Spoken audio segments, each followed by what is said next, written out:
यहाँ पे लोगों के पास बिल्कुल ही अपॉर्चुनिटीज़ नहीं है। हम चाहेंगे कि ज़िला परिषद के माध्यम से हम यहाँ पे एक इंडस्ट्रियल स्टेट का अलॉट करवाएं, जिसमें हम छोटे उद्यमियों को, छोटे कारोबारियों को जो फैक्ट्रीज लगाने के लिए उत्सुक हैं, जो कर सकते हैं, उनके लिए अपॉर्चुनिटीज़ वहाँ दी जाएगी, हर तरह की सुविधाएं दी जाएंगी, बिजली पानी सड़क का इंतजाम वहाँ करा दिया जाएगा। नमस्कार, आदाब, सत श्री अकाल। आप बात कर रहे हैं आज हम न्यूज़ पर। हमारे साथ खास बातचीत कर रहे हैं क्षेत्र संख्या 10 से उम्मीदवार हैं, रोमिन साहब हमारे साथ हैं और झकमक कंपनी के मालिक भी हैं। आखिर इसके पीछे का वजह क्या है, सारा कुछ हम जानकारी लेंगे इनसे। और इस बार जो है चुनाव जिला पार्षद क्षेत्र संख्या 10 से चुनाव भी लड़ रहे हैं। आखिर क्यों लड़ रहे हैं चुनाव, वजह क्या है, सारी चीज़ें हम जानकारी लेंगे इनसे। और दूसरा ये भी कहा जा रहा है क्षेत्र संख्या 10 में जब से इनकी जो प्रेस वार्तालाप के दौरान ये बातें सामने आई है तो लोकप्रियता बढ़ चुकी है। लोग कहने लगे हैं कि बदलाव जो है बहुत ज़रूरी है। और ख़ासकर किशनगंज में कहा जाए जिला पार्षद चुनाव को लेकर के जो है नीति बनाया जा रहा है। हर बार विकास के नाम पर वोट होता था, इस बार लोग कुछ अलग चाह रहे हैं। आखिर क्या वजह है, रोमिन साहब चुनाव क्यों लड़ना चाहते हैं, आखिर क्या मकसद है कि जो चुनाव के लिए मैदान में कूद गए हैं, आखिर क्या वजह है, चलिए हम रोमिन साहब से ही मिलवाते हैं आपको। रोमिन साहब, हम न्यूज़ में बहुत बहुत स्वागत है आपका। धन्यवाद आपका। आखिर आप चुनाव इस बार क्यों लड़ना चाह रहे हैं और अचानक से प्रेस कॉन्फ्रेंस करके चुनाव के बारे में घोषणा कर दिया, आप क्या वजह है? देखिए, अचानक से तो कोई चीज़ होती नहीं है। मैं अभी इलाके में कई सालों से देख रहा हूँ कि अलग अलग पोस्ट हैं और मैं उसका अवलोकन कर रहा हूँ कि कौन सा पोस्ट कितना इफ़ेक्टिव है, वो कितना लोगों की भलाई के लिए कारीगर है, कितना काम लोग कर पा रहे हैं। तो वैसे देखा जाए तो जो काम जिसकी इच्छा शक्ति नहीं होती है तो बड़े से बड़े पोस्ट पे भी बैठ के नहीं कर पाते। लेकिन जो ज़िला परिषद का मामला है, आप अगर इसका अवलोकन करेंगे तो आपको ज़िला परिषद में कुछ भी काम नहीं दिखेगा। ऑल टुगेदर अगर आपको कहा जाए कि आप 2-4 काम भी गिना दीजिए जो ज़िला परिषद के थ्रू हुआ होगा, तो हमको लगता है आप मुश्किल में पड़ जाएंगे। तो क्या मेरा मानना है कि क्या ये पोस्ट सरकार ने सिर्फ इसलिए दी है क्योंकि बस ये पोस्ट है, इसका कोई वजह नहीं है या इसकी कोई ज़रूरत नहीं है, या ये सिर्फ ऐसे ही कहने के लिए? इस चीज़ को देखते हुए मैंने स्टडीज़ करी, मैंने पता करा और काफ़ी रिसर्च करा मैंने। तो मुझे पता चला कि ज़िला परिषद एक ऐसा पोस्ट है, ख़ास तौर से अगर कोई उसका चेयरमैन बन जाता है स्पेशली, और एवन परिषद कह सकते हैं, ये लोकल बॉडीज़ में सबसे स्ट्रॉन्गेस्ट पोस्ट है। ये एक्चुअली नीति का भी निर्धारण करता है, साथ ही साथ ये जो है आपको मॉनिटरिंग करने का एक बहुत बढ़िया बॉडी है। जो चीज़ें आपके इलाके में हो रही हैं, आपके डिस्ट्रिक्ट में हो रही हैं, ज़िला में हो रही है, इस पे निगरानी समिति है ये। तो सारे विभागों को सारे विभागों को देखती है, चाहे वो कृषि हो, चाहे वो आपको एजुकेशन हो, चाहे कुछ भी हो जी। लेकिन निगरानी का मतलब क्या होता है? अगर आप किसी चौकीदार को रखे हैं और वो दिन भर सो रहा है तो उस चौकीदार की कोई ज़रूरत नहीं पड़ती है क्या? नहीं। तो अगर आप चौकीदार रखे हैं तो उसको जगा हुआ होना चाहिए। आज के दिन में ज़िला परिषद सोया हुआ है। हम समझते हैं हमारे जैसे लोग अगर आएंगे तो ज़िला परिषद जगेगा। अच्छा, रोमिन साहब, कहा जा रहा है कि पैसा इस बार चुनाव लड़ेगी और पैसे वाले लोग हैं, क्या उनसे आप कैसे लड़ेंगे और कैसे फेस करेंगे? और जनता की लोकप्रियता तो बढ़ गई है आपके प्रति, मगर क्या ये लोकप्रियता बरकरार रहेगी? बिल्कुल। देखिए, पैसा तो कभी फैक्टर करता ही नहीं है। अगर आप सच्चे मन से और सेवा भाव से अगर आप काम करते हैं तो लोगों को दिखता है। आज हमारे इजहार असफी साहब की इतनी बड़ी जीत हुई तो आप इस बात को समझ सकते हैं कि कोई पैसा का तो खेल था नहीं। ये जो जीत हुई है ये लोगों की मोहब्बत की जीत हुई है। तो हम समझते हैं अगर लोगों तक मेरी बात पहुंच सके आप लोगों के माध्यम से, तो लोगों को ये बात समझ आएगी इंशाल्लाह ताला, उनके दिल में मेरे लिए जगह पैदा होगी। फिर पैसा मैटर नहीं करता है। और अगर सिर्फ पैसा ही से होता तो जितना बड़ा आदमी होता उतना बड़ा पोस्ट होता। अच्छा, उनका ये भी कहना है कि विकास पर उन्होंने सबसे ज़्यादा फोकस किया था और कार्य जो है उनका कार्यरत बेहतर हुआ है। क्या लगता है, हुआ विकास क्षेत्र में? किसकी बात कह रहे हैं? मैं प्रेजेंट जिला पार्षद हैं और लगातार वो विकास पे बात करते हैं, बोलते हैं हमने सबसे अपने क्षेत्र में सबसे ज़्यादा विकास किया है, सड़कें बनवा दिया हमने, एजुकेशन सेक्टर को डेवलपमेंट में लाया है। क्या लगता है आपको? मुझे तो नहीं लगता। मैं तो कहीं नहीं देखता किसी भी तरीके से कहीं पे भी कोई भी इन्वॉल्वमेंट ज़िला परिषद की चीज़ों का, कभी भी नहीं। अगर आपको दिखता है तो आप बताइए। देखिए, ज़िला परिषद में अगर आपको ये कहे कि जी हम सड़क बना दें, सड़क बनाने का काम ज़िला परिषद का है ही नहीं। अगर कोई कहे कि हम सड़क बनवा रहे हैं या हम जो है नाला बनवा रहे हैं तो ये ज़िला परिषद का काम तो है नहीं। नाला कैसे बनेगा, सड़क कैसी बनेगी, इसका काम करता है। ये नीतियों का निर्धारण करता है और नीति का आपको दिखता है कि कोई ऐसी नीति के तहत काम होता है? एग्जाम्पल के तौर पे अगर मैं आपको बोलूँ, पूरे डिस्ट्रिक्ट के अंदर में आप उठा के देख लीजिए, जगह जगह गाँव में नाले बने हैं। आपको लगता है एक भी नाला जो है कारीगर है? एक भी कामयाब नाला है? नहीं। क्यों?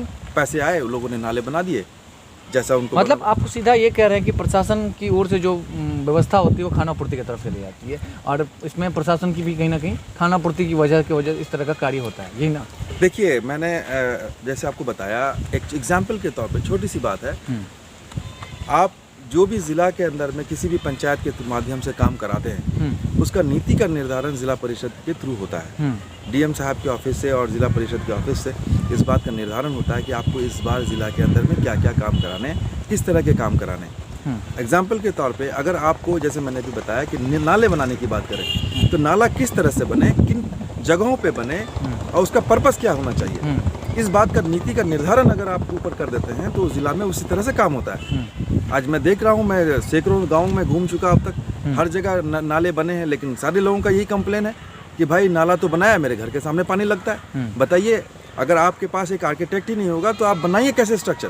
आप नाले बनवा दिए सिर्फ पैसे लगाने के लिए, हाँ, लेकिन लोगों के घरों में प्रॉब्लम सॉल्व नहीं हुआ, तो नीति का निर्धारण नहीं हुआ है। इस तरह से बहुत सारी चीजें। रोमिन साहब पर कितना भरोसा किया जाए कि वो आप अगर आएंगे तो जीतेंगे, उसके बाद ये सारी चीज़ें धरातल पर लाएंगे, खड़ा उतरेगा? कैसे मान लें हम? देखिए, मैं तो किसी भी चीज़ का दावा नहीं करूँगा कि जी मैं ये करके दिखाऊंगा या ऐसा वैसा, लेकिन मैं ये जानता हूँ कि जब मैं किसी चीज़ को करता हूँ अल्लाह के शुक्र से तो दिलो जान से करता हूँ, उसके साथ मुझे मोहब्बत हो जाती है। मुझे इस इलाके से मोहब्बत है, ये मेरा घर है। यहाँ अगर कुछ होता है तो वो हमारे लिए और हमारे आने वाले जनरेशन्स के लिए वैल्यूबल होता है, तो हम करेंगे। और इंशाल्लाह ताला नीतियों का जो निर्धारण की बात है, मैंने 14 साल मोदी इंडस्ट्रीज़ में एज ए वाइस प्रेसिडेंट काम करा है। मार्केटिंग से लेके हर चीज़ का काम मैंने खुद करा है। तो जब आप नीति बनाएंगे, अच्छी नीति बनाएंगे, तो उसका फल भी अच्छा बनेगा। साफ दिल से करेंगे तो अच्छा बेहतर होगा। अच्छा रोमिन साहब, मैं आपसे एक जानकारी लेना चाहूँगा। मुखिया मुजफ्फर हसन साहब जब थे यहाँ पर तो एक पैगाम दिया था उन्होंने ये कहा था कि यहाँ जो है एक आपके इस गाँव में एक मंदिर का भी निर्माण करवाया था, वो अपनी ज़मीन पर एक भाईचारा का सबसे बड़ा पैगाम दिया था। क्या वो चीज़ें आप दोहराना चाहेंगे कि आप उस चीज़ को लेके चलेंगे इस तरह से? मुखिया मुजफ्फर हुसैन साहब जो करके गए हैं, जो बोके गए हैं, क्या उस पर आप रहेंगे, खड़ा उतर रहेंगे, या फिर खाली आप भी वही खानापूर्ति करेंगे? देखिए, मेरे वालिद, मेरा सारा ख़ानदान, हम लोगों ने कभी मंदिर, मस्जिद, गुरुद्वारा, है ना, या कोई भी ऐसी धार्मिक स्थलों को लेकर के कभी भी कोई भेदभाव नहीं रखा। हम जानते हैं सारे लोग इंसान हैं, सारी आदम हवा की औलाद है, सबके रगों में वही खून दौड़ता है जो हमारे और आपके खून रगों में होता है। तो सबको इज्जत मिलनी चाहिए, सबका मान सम्मान मिलना चाहिए, सबके अपने पर्सनल चॉइसेस, जो उनका अपना निजी मामला है, उस मामला में हमारा कोई इंटरफेरेंस नहीं होना चाहिए। और हमसे जहाँ तक हो सके हम उनको अच्छा उनका करें, भला करें, और भला अगर ना कर सकें मान लीजिए तो कम से कम बुरा ना करें, किसी के लिए बुरा ना सोचें।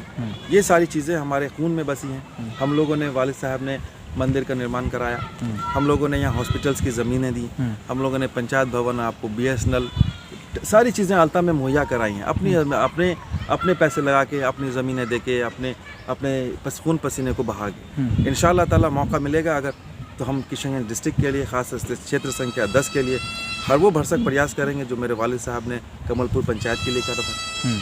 अच्छा, क्या रहेगा सबसे, अभी चुनाव की नीति जो है बन रहा है और नोटिफिकेशन बहुत जल्द आने वाला ही है। बिहार सरकार की तरफ से लगातार जो है इस चीज़ को लेकर कई एजेंडाएँ चलाई जा रही हैं। क्या रहेगा सबसे पहला जो है प्राथमिकता आपका क्षेत्र संख्या 10 के लिए क्या रहेगा, और यहाँ की अवामों के लिए आपने क्या मैनिफेस्टो तैयार किया है, और एजुकेशन सेक्टर पर क्या ध्यान रहेगा?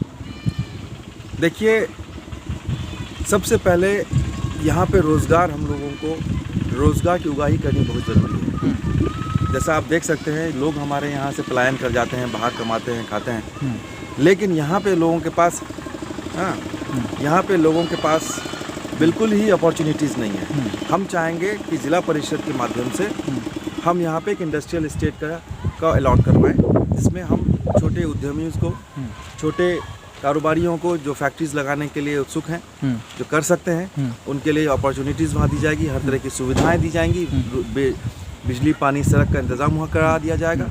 इंशाअल्लाह ताला सारे लोग, छोटे छोटे जिनको काम का कारोबार करने का है, जो फैक्ट्रीज़ लगा सकते हैं, वो आएंगे वहाँ इंडस्ट्रियल इस्टेट में फैक्ट्रीज़ लगाएंगे, और हज़ारों लोगों को वहाँ पे उस जगह से नौकरियाँ मिलेंगी। ये मेरा एक सबसे पहला, जैसे आप सुने होंगे नोएडा है ना, जो डेवलपमेंट, वैसे ही आप चाह रहे हैं कि अल्ता को भी हम नोएडा जैसा बनाएं?